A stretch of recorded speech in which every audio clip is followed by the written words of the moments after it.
aptitud del subsistema edáfico.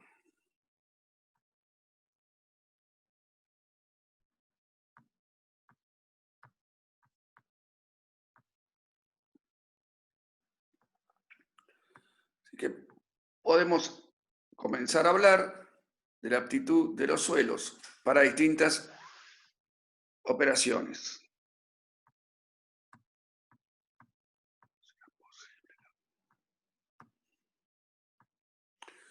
La clasificación de los suelos, como las clasificaciones naturales, se pueden hacer con diferentes criterios, pero la clasificación por aptitud está orientada hacia qué se pueden usar y qué intensidad se le puede dar a ese uso.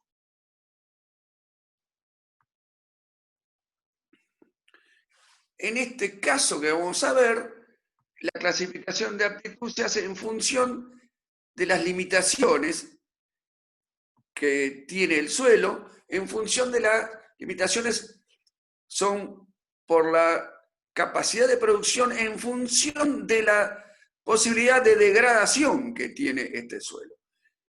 Tiene dos componentes este tipo de clasificación, que es el tipo de subclase, que es el tipo de limitación, y el grado o intensidad de esa subclase o limitación. Entonces, aptitud es la relación que existe entre el uso agropecuario y la calidad de la tierra, la capacidad de cubrir las necesidades que tiene esa tierra para poder ser utilizada y cuál es el impacto o efecto del uso sobre ese suelo. La medida de la calidad se hace a través de las propiedades de un suelo para evitar la degradación o pérdida de esa calidad. ¿Cuáles son las propiedades que tenemos en cuenta? Los agregados, que están en función del material de ese suelo, de la matriz del suelo, arena, limón, arcilla, con los coiloides orgánicos, la materia orgánica, con lo cual nos va a dar unos agregados y una distribución de tamaño de poros, la distribución de tamaño de agregados y la estabilidad de los mismos. Esas son las propiedades que medimos de la calidad.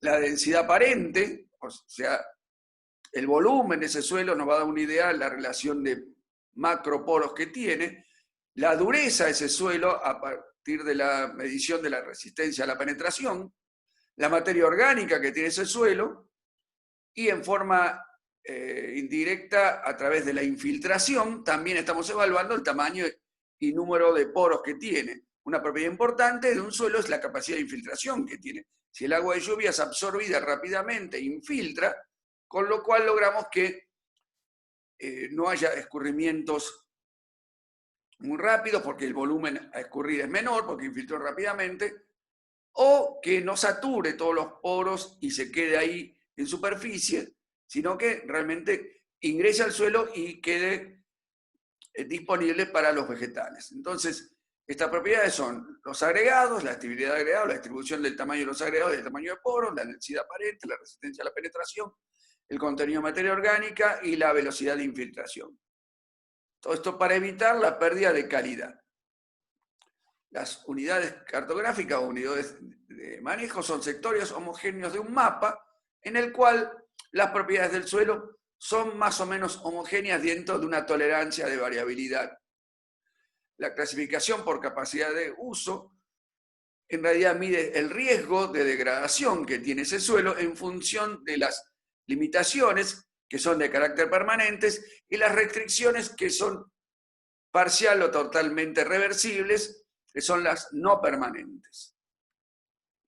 Los tipos de limitaciones son 4 tipos de limitaciones y fija la subclase, que son por erosión, ya sea hídrica, eólica, y se simboliza con la letra E, el problema es de drenaje, exceso de agua dentro del perfil del suelo, que es la W, también puede haber problemas de drenaje tan excesivo que el agua se conserva casi en la superficie.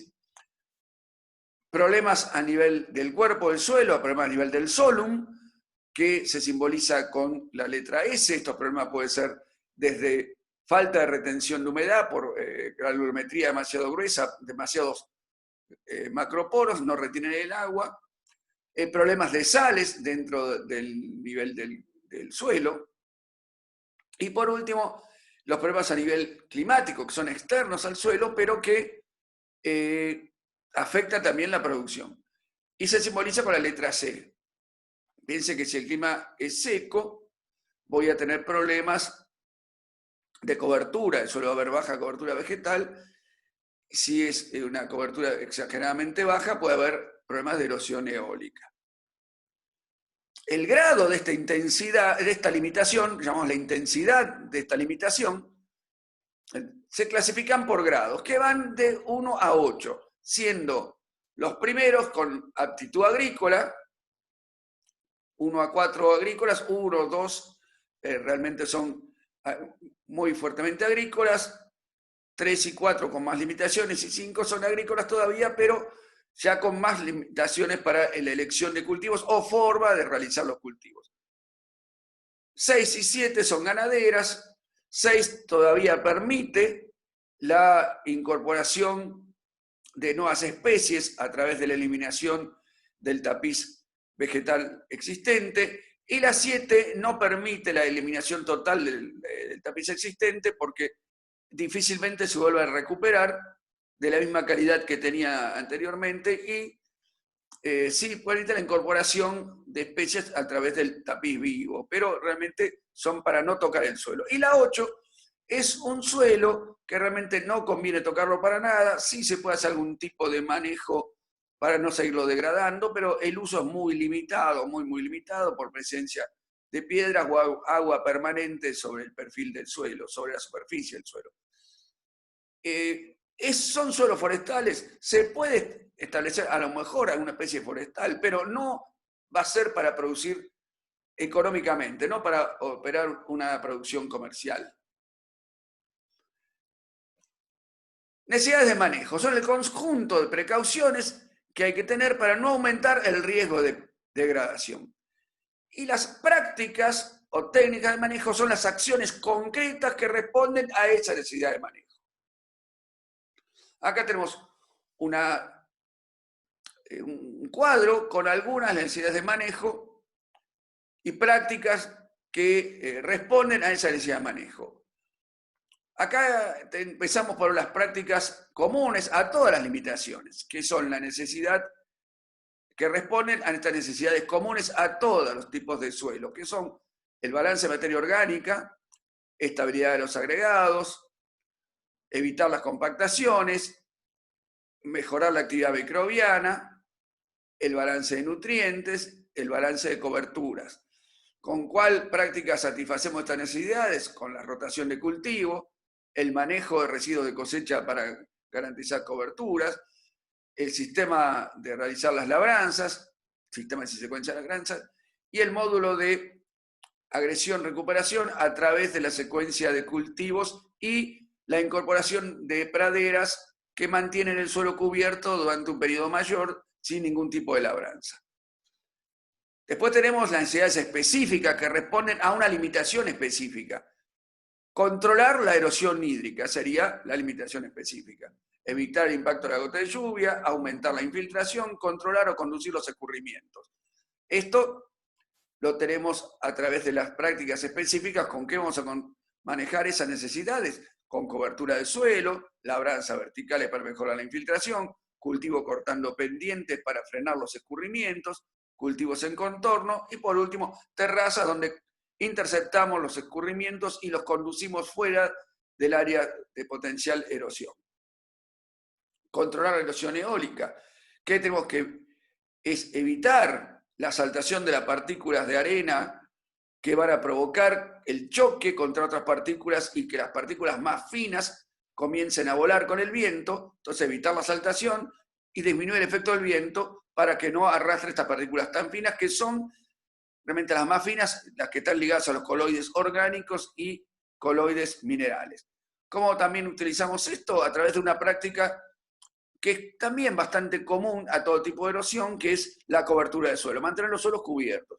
Cultivos perpendiculares a los vientos, a la dirección de los vientos predominantes, y cortinas de árboles rompevientos, para elevar el perfil del viento por arriba de la superficie que puede llegar a a afectar. Mantener cierto nivel de rugosidad en el suelo. Para la limitación de exceso de aguas es prevenir y eliminar los excesos de agua, la W, mejorar la infiltración, controlar y conducir los excesos de agua a través de las prácticas que responden son labranzas verticales, canales y drenes. Remover los excesos de sales o de sodio o otro tipo de sales, mejorar la infiltración, atenuar los efectos de estas a través de las labranzas verticales y utilizar cultivos tolerantes. Las prácticas de manejo las podemos dividir en 3 tipos. Son prácticas culturales, que tienen que ver con los sistemas de labranza y la secuencia de labores, prácticas vegetativas, que tienen que ver con la elección de cultivo y el manejo de residuos de cosecha, y prácticas estructurales, que es la sistematización de las tierras, o sea, hacer estructuras en las tierras para, como puede ser, canales de drenaje para extraer el agua que sobra, o sistematización a través de terrazas, que son barreras que se realizan para frenar la velocidad de los escurrimientos, captar el exceso y llevarlo fuera del lugar, o darle tiempo a que infiltren. El módulo de agresión-recuperación es la combinación de años de agricultura con años de ganadería o años de pradera que a lo mejor están sin ganado y se dedican a la producción de pastos para vender mediante el corte y acondicionamiento como pastos secos.